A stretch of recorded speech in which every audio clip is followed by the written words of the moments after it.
Vous me demandez de vous raconter la fin de mon oncle pour pouvoir la transmettre plus exactement à la postérité.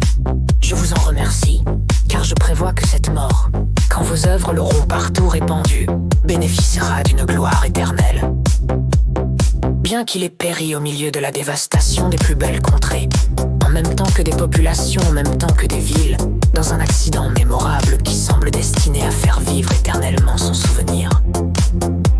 Pour ma part, j'estime heureux les hommes auxquels les dieux ont accordé le privilège de faire des actions dignes d'être écrites.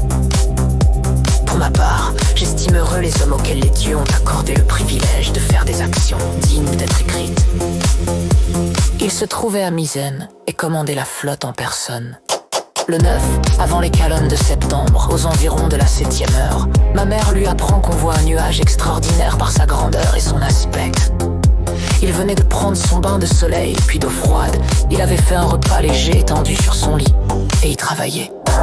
Il demande ses chaussures, monte à l'endroit d'où on pouvait le mieux contempler le phénomène en question. Une nuée se formait ayant l'aspect et la forme d'un arbre et faisant penser surtout à un pin.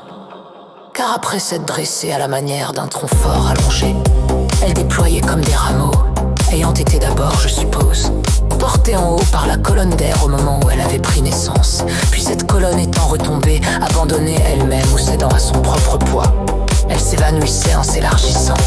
Par endroits, elle était d'un blanc brillant, ailleurs poussiéreuse et tachetée par l'effet de la terre et de la cendre qu'elle avait emportée. Mon oncle trouva tout cela curieux et bon à connaître de plus près. Il fait mettre en état un bateau liburnien. Il sortait de chez lui. On lui remet un billet de Rectina effrayée du danger qui la menaçait. Sa villa était en bas et elle ne pouvait plus fuir qu'en bateau. Elle suppliait qu'on l'arrachât.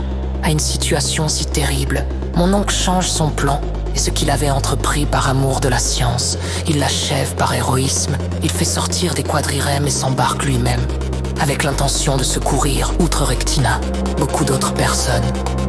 Déjà les bateaux recevaient de la cendre à mesure qu'ils approchaient plus chaudes et plus épaisses. Déjà aussi de la pierre ponce et des cailloux noircis, brûlés et frités par le feu. Déjà il y avait un bas-fond et des rochers écroulés interdisaient le rivage.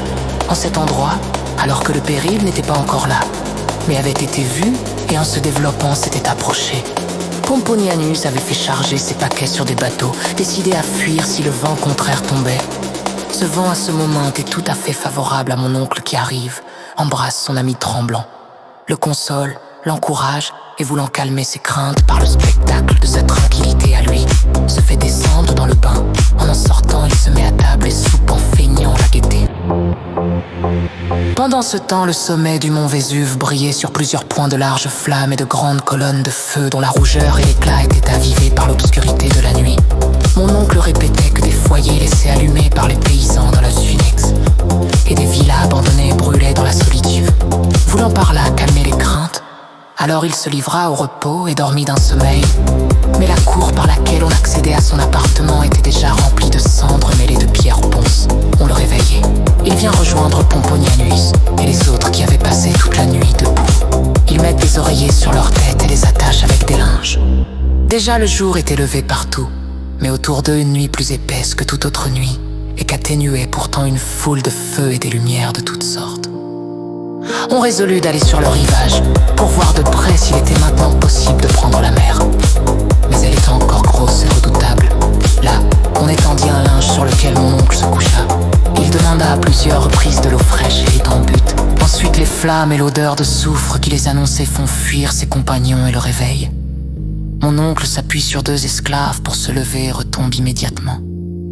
Quand le jour revient, son corps fut trouvé intact, en parfait état, et couvert des vêtements qu'il avait mis à son départ.